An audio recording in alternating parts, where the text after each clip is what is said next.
অম্বুবাচীতে ঠাকুরকে দিতে হয় আমদুধ। এদিকে দেখো, যে সময় পুজো করতে নেই সেই সময় একদম গাছ ভর্তি ফুল ফুটেছে। এই পকেট পারফিউমটা কালবাপি কিনে এনেছে জুডিও থেকে। এদিকে তো আমি রেডি সেডি হয়ে নিয়েছি, কারণ অনেক দিন পর আজ আমি যাচ্ছি একটু কলেজ স্ট্রিটে। যেতে যেতে তো রাস্তায় ভীষণ বৃষ্টি, কিছুক্ষণ দাঁড়িয়ে রইলাম। তবে এই বৃষ্টির পরে আকাশটা কিন্তু খুব সুন্দর দেখায়। দেখো তো হুগলি সেতু দেখতে পাচ্ছ কিনা।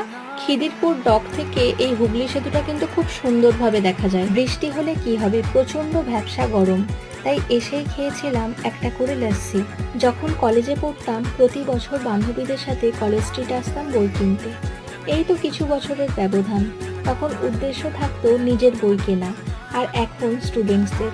তবে শুধু স্টুডেন্টসদের বই কিনিনি, কিছু বই নিজের জন্য কিনেছি। তবে এই বৃষ্টিটা কিছুতেই আজ আমাদের পিছু ছাড়লো না। যখনই বৃষ্টি হচ্ছে আধ ঘন্টা, 3বার বৃষ্টির সম্মুখীন হয়ে 1.5 ঘন্টা লেটে বাড়ি ফিরলাম।